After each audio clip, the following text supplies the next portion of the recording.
معذرت کے ساتھ میں ایک سوال پوچھنا چاہتا ہوں آپ سے. آپ کی کتنی نمازیں قضا ہوئی ہیں؟ نہیں پتہ. ایک نماز کا کتنا کفارہ ہوتا ہے، ادا کرنا پڑتا ہے اگر انسان نہ پڑھ سکا اور مر گیا؟ نہیں پتہ. میں آپ کو بتاتا ہوں.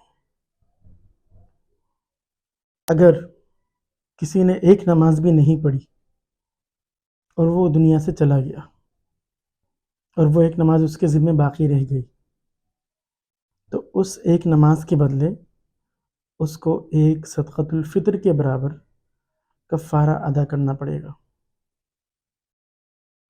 کتنے کا چل رہا ہے آج کل صدقۃ الفطر؟ 250. اور دن میں کتنی نمازیں ہوتی ہیں؟ 5. لیکن کفارہ کتنی نمازوں کا دینا پڑے گا؟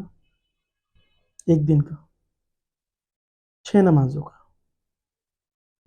کیونکہ وطر بھی واجب ہے. تو 250 کو 6 سے ضرب دیجیے. کیا جواب آیا؟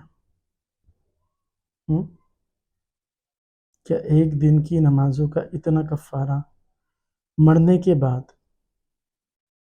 آپ یا آپ کی اولاد میں سے کوئی ادا کر سکتا ہے؟ آپ تو ظاہر سی بات ہے خبر میں ہوں گے. اولاد کیسے ادا کرے گی اس غربت اور مہنگائی کے زمانے میں؟ تو پھر کیوں غفلت؟ پھر کیوں نمازیں قضا ہو رہی ہیں؟ کبھی سوچا اس بارے میں؟ نماز کیا ہے؟ فرض عین. اور سب سے پہلے قیامت کے دن اللہ تعالیٰ نماز کے بارے میں پوچھیں گے. خدا را اپنی قضا شدہ نمازوں کو لوٹائیے. آپ کو نہیں پتہ کتنی نمازیں قضا ہوئی؟ کوئی بات نہیں، آپ ہر نماز کے ساتھ ایک نماز قضا کیجیے. فار ایگزامپل آپ فجر کی نماز پڑھ رہے ہیں، آپ ایک فجر کی نماز قضا پڑھ لیجیے. آپ نیت یہ کیجیے کہ یا اللہ مجھ سے جتنی بھی فجر کی نمازیں قضا ہوئی ہیں ان میں سب سے پہلی جو فجر کی نماز قضا ہوئی ہے میں وہ اس وقت اس کی قضا کر رہا ہوں. اس نیت کے ساتھ آپ 2 رکعت فرض فجر کی قضا کیجیے. اس طریقے سے ظہر کی نماز میں 4 رکعت فرض کی قضا کیجیے. عصر کی نماز میں 4 رکعت فرض کی قضا کیجیے. سنتوں کی قضا نہیں ہوتی. اور مغرب کی نماز میں 3 رکعت فرض کی قضا کیجیے.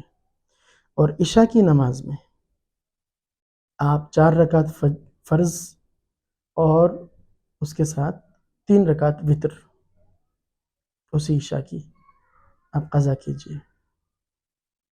اللہ تعالیٰ ہمیں عمل کرنے کی توفیق عطا فرمائے اور دوسروں کے ساتھ بھی شیئر کریں تاکہ وہ بھی اپنی قضا شدہ نمازوں کی مرنے سے پہلے فکر کریں.